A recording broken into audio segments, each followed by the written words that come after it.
नमस्कार दोस्तों, स्वागत है आपका आज की हमारी इस क्लास में। तो आज की जो हमारी क्लास है special PGT Hindi screening exam के लिए है, जो कि 20 अक्टूबर को होने जा रहा है। आज की क्लास में मैंने 11वीं 12वीं की एनसीईआरटी के प्रश्न लिए हैं, क्योंकि जो पुराने कैंडिडेट हैं जिन्होंने पहले पेपर दिया है उनको पता है कि एनसीईआरटी से प्रश्न कैसे बनते हैं, लेकिन जो नए हैं उनके लिए ये क्लास काफ़ी हेल्पफुल रहने वाली है, क्योंकि सभी प्रश्न वैसे ही लिए हैं मैंने जैसे पेपर में पूछे गए थे। अब नया पैटर्न हमें नहीं पता कि किस तरीके से कहाँ से ज़्यादा प्रश्न पूछ लें। उम्मीद है कि एनसीईआरटी से ज़्यादा प्रश्न पूछे जाएंगे। तो शुरू करते हैं आज की हमारी ये क्लास। आज की क्लास का पहला प्रश्न है, नमक के दफ्तर से 1 मील कौन सी नदी बहती थी। तो सबसे पहले आपने ध्यान रखना है कि नमक के दफ्तर से 1 मील दूर नदी थी। प्रश्न घुमा के भी पूछा जा सकता है। नदी कौन सी थी? यमुना नदी।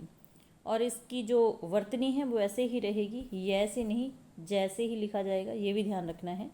छोटी छोटी बातों का ध्यान रखना है। तो जमुना नदी बहती थी 1 मील दूर नमक के दफ्तर से।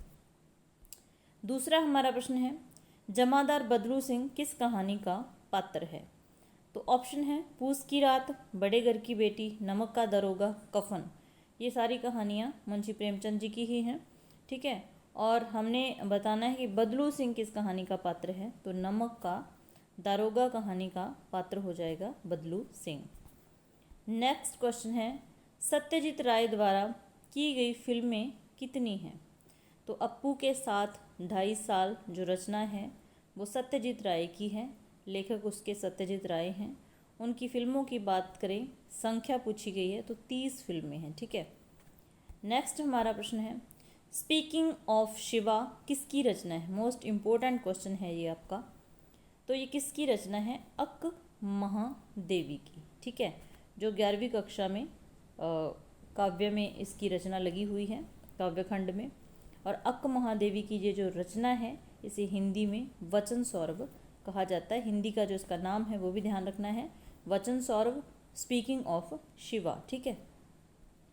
नेक्स्ट हमारा प्रश्न है, भवानी प्रसाद मिश्र को उसके पिताजी, यहाँ पर पिताजी मिस हैं, पिताजी क्या कहा करते थे। सोना, पांचवा चांद, सुहागा, प्यारा। तो भवानी प्रसाद मिश्र जी ने जो घर की याद कविता है वो जेल में बैठे हुए लिखी है, ठीक है। और उनके पिताजी उन्हें सुहागा कहते थे, सोने पे सुहागा।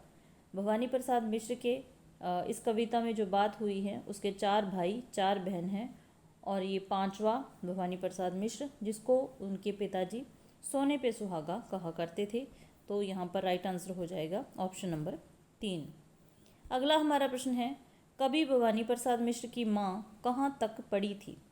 10वीं तक, 5वीं तक, 10वीं तक, 5वीं तक, 12वीं तक, इनमें से कोई नहीं।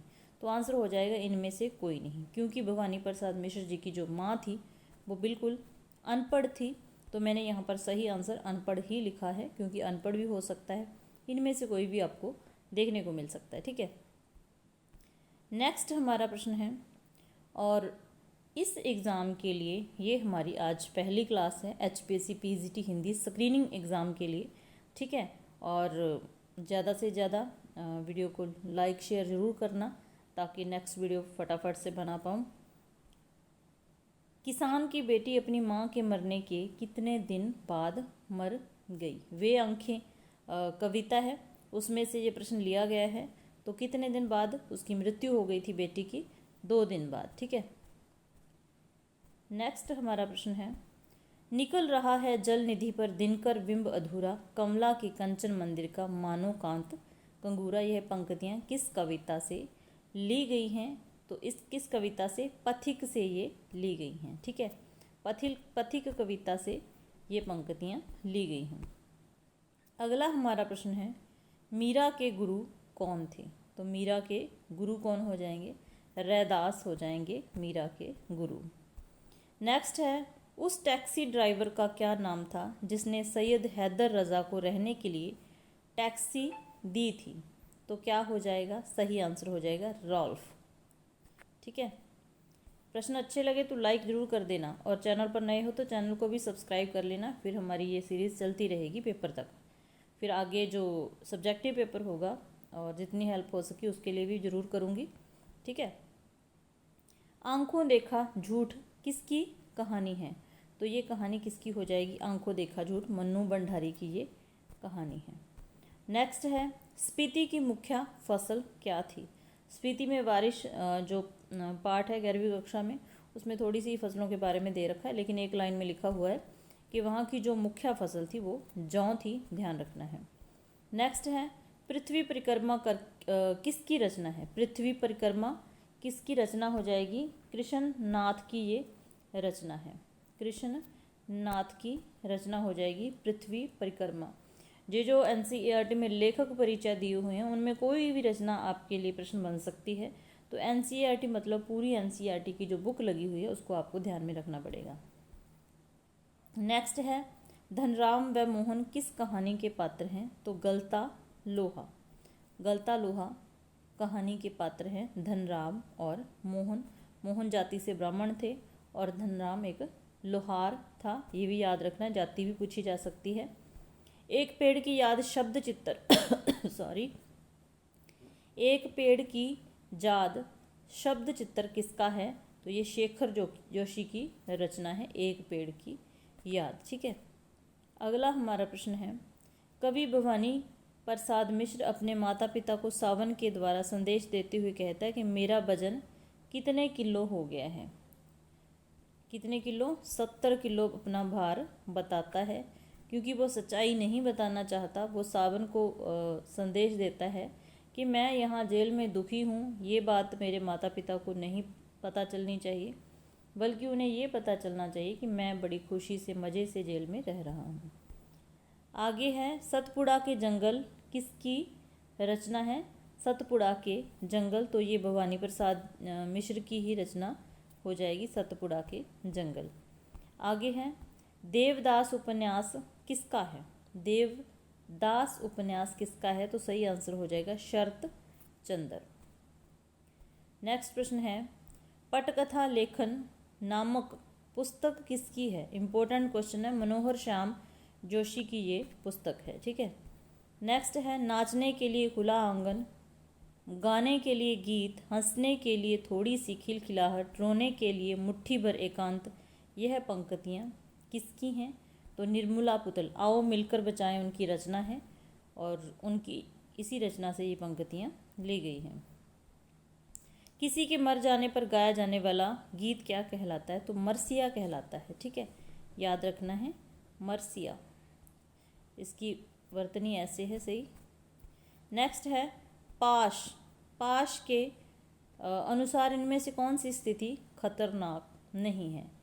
अन्यायपूर्ण शासन व्यवस्था, शासन के प्रति गद्दारी का भाव, मनुष्य द्वारा मृत शांति का आवरण ओढ़ लेना, जुगनू की लौ में पड़ना। तो यहाँ पर 3 ऐसी स्थितियाँ जो खतरनाक नहीं हैं, लेकिन चौथी जो स्थिति है वो खतरनाक मानी है कवि ने, पाश ने।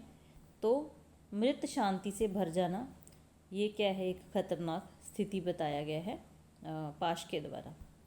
आगे है, मैं रोया इसको तुम कहते हो गाना, मैं फूट पड़ा तुम कहते छंद बनाना। तो ये पंक्तियाँ किस कविता की और किस कवि की हैं? तो ये हरिवंश राय बच्चन जी की आत्म परिचय कविता से हैं, याद रखना है। ऑप्शन नंबर 3 यहाँ पर सही हो जाएगा। नेक्स्ट है, आलोक धनवा का एकमात्र काव्य संग्रह दुनिया रोज बनती है कब प्रकाशित हुआ?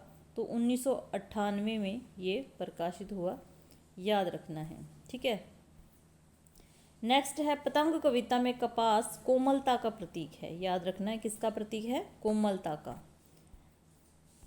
और ये